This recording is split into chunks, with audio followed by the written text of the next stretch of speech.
I am not a financial advisor. This is not financial advice. Do your own research. Consult a professional investment advisor before making any investment decisions. This show is for entertainment only. Faites vos propres recherches.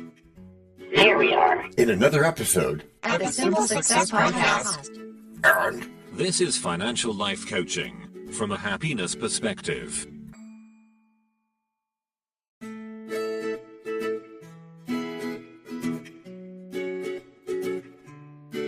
Previously on Simple Success. Throw off your balance. I'd rather have the wind negotiating my balance, so I'm in Chicago, where the wind is doing just that. Engage your core, and you'll be able to remain upright wherever you are.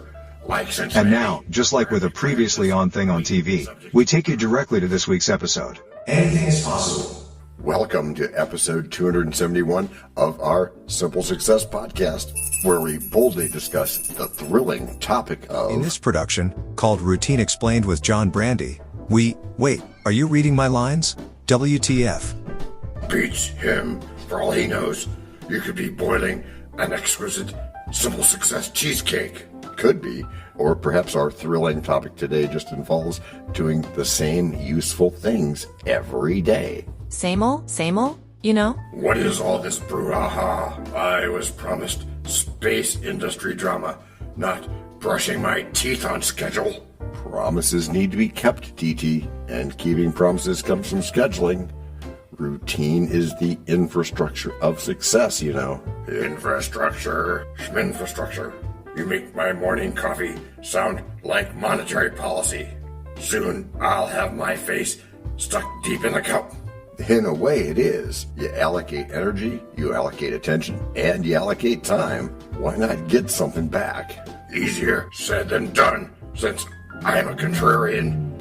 I prefer chaos with a side of balderdash. But chaos doesn't compound, and routine does. So you're saying my random bursts of inspiration won't get me to my first million? Not without consistency. It may not seem obvious, but it's a good thing to shake things up sometimes. That is somewhat crapulous. I was hoping for a hieroglyph that unlocks high net worth. And I prefer walking paths without gang signs and pools of unicorn blood, but that doesn't always happen.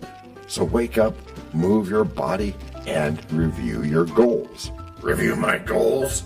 Like a stick figure staring at a vision board? Comedy is acting out optimism. Yeah, and identity can be built through repetition.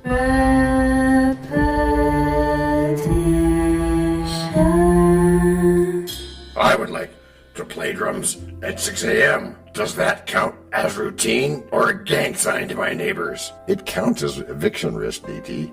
And that's a high price indeed for drum mastery. Okay, fine, then I'll play violin quietly. And that sounds a lot closer to your mission statement as well, making for an easier routine. Mission statement? I thought this was a podcast, not a white-collar board meeting. But either way, your daily routine should align with your values, your health, your wealth, your relationships. Okay, hey, can my values be stay at home and snack? Only if your goal is to monetize your couch. I could do that, Liv. I could monetize my dreams from the couch. Multiple streams of income, all remote. And yet no action, no result. Where was I? Oh yes, avoiding routine. And in doing so, you end up increasing your decision fatigue. What to do, what to do, what to do. Decision fatigue. It's real. Yesterday I stood askance at the coffee menu, like it was in code or something. And so we all help ourselves. We standardize certain choices, so you don't have to think about them. Like that old thing with Steve Jobs always wearing the same clothes. So I didn't have to think about it. So fixed income for breakfast, oatmeal in my ETF. And if it works for you, why not? I would like to run cross country at dawn, like a determined athlete. Okay, that's an excellent routine. Yeah, but I'm not gonna. I just said I would like to. Thanks for clearing that up. Or I could Google how to get out of debt and call it productive. And it's better to build a routine, do something on schedule, Like having a budget review every Friday or something regular like that to allocate your time in your planning. It's like you're prepping for a meeting with yourself. Pay yourself first Friday. Wow, I like that alliteration. Whiffim and Whiffy. Smart financial decisions in action. Hey, does routine help me eliminate my debt or just make me boring? Yes, it does both, and thanks for asking. Yeah. Hey, I would like to play saxophone to celebrate my routine. You may indeed, in a celebratory manner, thus do some musicality, but only after the routine you complete it. I can't miss a day, not one. No. And no arbitration is required. Just reset and continue. I feel the growth mindset forming. That's good. You have an incredibly aquiline nose when you talk about routine. That is irrelevant, but noted. And while I place that in a perspective of happiness, Jessica will encourage us to enjoy financial life coaching from a happiness perspective. Jessica just turned my to-do list into a philosophy. She does that, DT. Routine creates stability, after all, which supports happiness. I suppose even Charles Darwin had a routine. And likely, you don't sail around the world all at once. No, you don't. Even when my name is Alex, and my routine is confusion. Actually, your name is DT. Reboot yourself back to a good financial routine. Fine. Morning walk, daily review, weekly budget, monthly investment check. Yeah, that's a better framework. That's good. Still boring, though. I think boring is profitable. Get to, Brutus. We are so near to those very ads themselves. We should not fall prey to mere routine. You set that in your schedule, and then you also schedule time to have fun. Okay. And if boring brings me high net worth, I'll accept it during its time. Welcome to simple success, DT. Don't get sentimental. I'm gonna write my routine on a sticky note like it's a revolutionary manifesto. Well, I didn't see that coming, but okay. Start small. Fine. Step 1, wake up. Step 2, don't be daft. When markets push your careful plans off shaft, let steady habits be your ballast on the raft. Not every shiny pitch deserves a hopeful draft. Through simple acts beneath our rising sun, It's well through the work and... Break number 1. I'm not trying to make doubting Thomases out of y'all. Yet you cannot tell a lie. Hey, George Washington is nigh? Obviously not. nor is it time for the rhyme. But it is time for something. It is? Yes, it is. It's time to learn. Learn about what? Why, DT, it's time to learn about a sponsor. You know, what they make, what they do. Before we even get to act number 2? Well, yes, indeed, my friend. As our editor knows. This is the place where your message goes. We can plug it right in to the story we tell, so that no one fast forwards. Except from your well. We can build it ourselves, with approval from you. Taking action will do it. Not bragging, it's true. Starting something instead, and taking action, as you just said. Based on your beliefs. Yeah, but still not just knowing, but also doing. And as I've been saying about goals.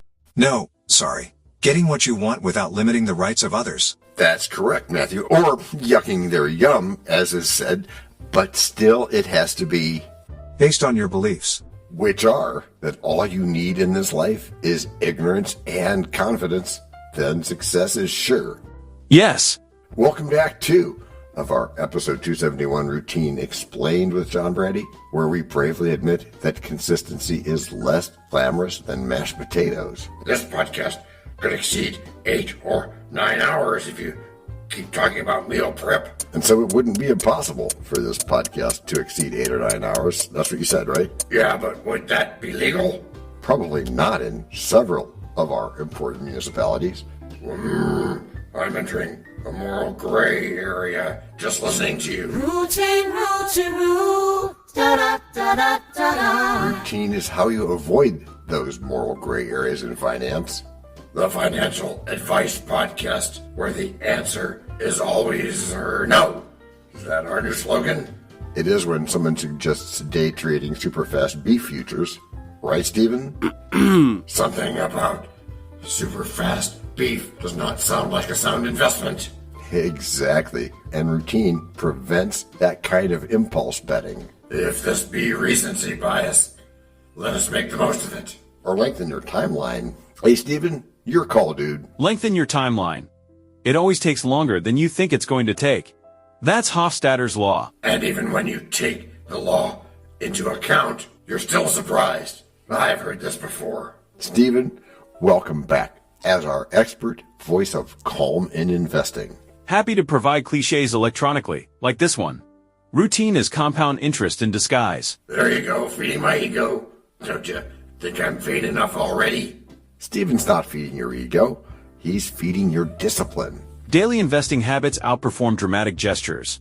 Do your thing, then talk about it, not the other way around. Oh, more of that diary of a wimpy goal stuff. No, it's called accountability. If you automate your savings, you reduce friction.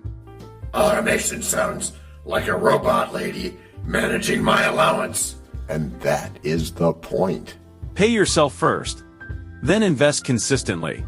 I'd like to place a call to the President of the United States in the White House in Washington, D.C. and ask if he has a routine. I suspect he does. I suspect everyone does, if they're effective anyway. Have you seen any top secret documents? Seen them. Heck, I've eaten them. DT, please don't eat paperwork. Consistency reduces volatility in your behavior, even when markets swing. Never underestimate the power of stupid people in large groups. Which is why we avoid herd mentality. Right, John. And of course, routine keeps you from chasing hype. Everything I do is a routine. Reminds me of Bitcoin Pizza Day. That's regret talking. In 3 words, it goes on. In short, it is exhausting being me. Because you resist structure. Yeah, embrace structure. It frees up your creativity. But when I create, then I have to practice. I don't want to practice anymore. Abracadabra means I create as I think. The body thrives on consistent practice. So if I think high net worth, it appears. It does if it's paired with routine. What if the purpose of your life was to serve as a warning to others? Then you'd avoid routine. I can't see. Everything's black. Open your eyes. Oh, okay. See, simple habits. It gets you what you need. Routines. Hills to die on even. Anything worth dying for is certainly worth living for. And routine is worth living for. Makes your investing better. No man goes before his time unless the boss leaves early. Ba-dum-bum. Is this mic on? Which is why you set your own schedule. Fine, I'll invest every week. But if this podcast hits 9 hours, I'm unplugging my headphones. That's not going to happen, but that's fair. And when markets whirl and pundits loudly blare, And sudden trends seduce with glittering glare, let steady habits anchor patient care. Through calm repair of doubt and wild despair. Repeat the plan beneath the rising blue. And take the steps you need during break number 2. We know a lot about you already because we know ourselves. For example, we know that you know how to listen to our podcast. We also know that you probably know how to subscribe. So as soon as you're done with that, tell us your story. We have ways you can contact us. It involves a special link where you can leave us a message. We may have an email address for you as well in the future, and we'll let you know if that happens. The reason for subscribing? I thought you'd never ask. When you subscribe, you automatically download all future episodes of that podcast. It just happens in your player without you having to go search again. How cool is that? This means better rankings for the podcast, more attention from advertisers, and more money. And this means more and better stuff for you. So your motivation is simple and easy. Subscribe today, whatever app and from whatever place you like. And don't just try to subscribe. There is no try. There is only do. We're changing the way we look at things, and remember, that's good. Eso es bueno semo. Also remember, this is financial life coaching from a happiness perspective. Coaching happiness. Our call to action is right in the show notes. Find it, and you win too. Can I sample that? Por supuesto. Of course. Just simple it. Please make sure your seatbelts are fastened and your tray tables are in their upright position. And make sure simple is a verb like Google is a verb. 我们回来了。That's we are back. Before we go today, let's have a quick thank you to all our emotional support voices. Thank you for having us. Yeah, thanks guys. And to begin our backness this week, we go to the third act of episode 271, where Shakespeare meets budgeting. This is where we stand on a hearth and shout about equity. Equity. That's close. Macbeth teaches us about ambition, guilt, and consequences. Ambition, guilt, and consequences. Oh, so basically every Tuesday on Wall Street. Yes. That's one way to look at it. That's what happens when you try to eliminate my debt with super fast beef futures. That is so very true, my DT friend. So we look from the other end of the table, where you can find super slow pork yesterdays. Pork yesterday? Oh, beef. Oh, okay. Out, brief candle. That's my portfolio when I day trade. But that line, it's about mortality. The time we have to do things right, that's not a time of foreverness. Mortality? I'm placing that call to the president I talked about before. About what? About whether Macbeth would qualify for Social Security. I suspect not. Is this a dagger which I see before me, or is it a credit card statement? Probably the latter. Hopefully the latter. Remember when you used to struggle with finances? Have you a memorial to that day? That's not quite Shakespeare. Then perhaps when you were not independent from enlightenment such as on Independence Day. Also not Shakespeare. And remember when you used to sweat over financial success? That would have been Labor Day. Are you turning tragedy into a calendar? No, that's a municipal ordinance violation. You can't mess around with stuff like that. True, or you shouldn't anyway. Tomorrow, and tomorrow, and tomorrow. That's how long it takes my investments to mature. That's patience. Out, damn spot. Life's but a walking shadow. So is my confidence when the market drops. And yet it goes on, leaving us with, what's that called? The element of surprise. WTF. From the periodic tables. And in 3 words, I can sum up everything I've learned about life.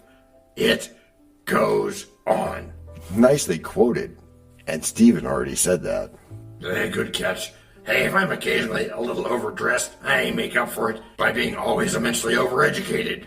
And that line may not be Shakespeare either. There you go again, feeding my ego. You did say I was vain enough already. Well, Macbeth certainly was. Forward through the breach. Wrong play. Squirrels. That is not in the play called Macbeth. Okay, but there was a lot of mistakes. What if the purpose of your life was to serve as a warning to others? Yeah, Macbeth fits that bill, as does Alice when she says, Financial life coaching from a happiness perspective. That's good.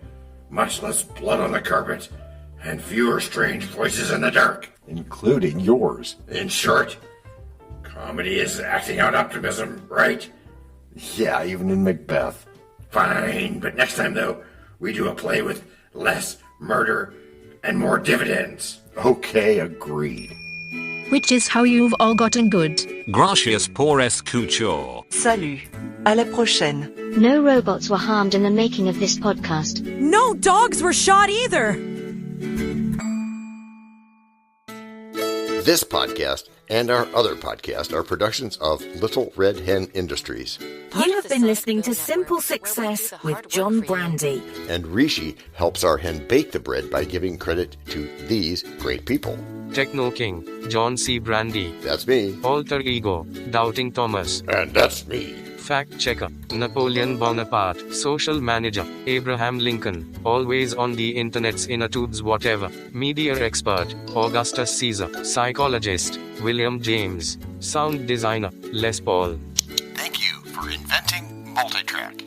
Language Consultant, Leah, the French do-your-own research lady. Guff, guff, guff. Videographer, Ertaman Koshki. Lights, camera, action. Inspiration, many podcasts and other sources and of course Napoleon Hill. Additional inspiration and thanks go to Steve Jobs, Joseph Allen, Charles Darwin, Leonardo da Vinci, Henry David Thoreau, Abigail Adams, Jonathan Livingstone Seagull and the Stick Figure. Quick disclaimer here. Many sentences contained in our podcasts are of a very dangerous length and were performed by highly trained vocal practitioners. On no account should inexperienced life forms attempt to imitate them without proper medical, jaw, and lung supervision. And before we forget, you can also subscribe to both podcasts, join the community, and benefit from many of our techniques, including financial advice, patience, practice, and even podcast production for your ideas. Of course, you'll have to head to the show notes, either on your phone or on the web, to get the links and stuff, and all those clickable links are in the show notes. Hey, Emma, do you, Samantha, and Daniel want to tell us a bit more about this stuff? Sure. The artificial intelligence or AI voices that you hear in our work are offered up by Google, Amazon Polly, OpenAI and ElevenLabs. They don't sponsor us yet, but we love what they do and we just love what AI can do when lovingly crafted. Finally, you can find us through our network. We happily consider guests and consider guesting on other people's shows. That sounds like a really old school computer voice. I'll call it Zarvox. It's definitely not Samantha, or any other modern AI. Yeah, thanks for noticing. And really finally, our music comes from Cube by Ben Sound and from Piano Background by Nick Simon Adams. Thanks also to AI MuseNet, Suno, Udio, ElevenLabs, and Ace Studios. The sound effect credits go to Jackson Academy Ashmore, Canoe CG, Dr. Jekyll, Joe Payne, Everything Sounds, MK Play More Stories, ERH, Sand Emotions, Big Pickle 51, and Just Kidding. Yes, that's his or her name. All on free sound. Also, languages are the bomb. Paul. Let me be clear. This is the best podcast ever.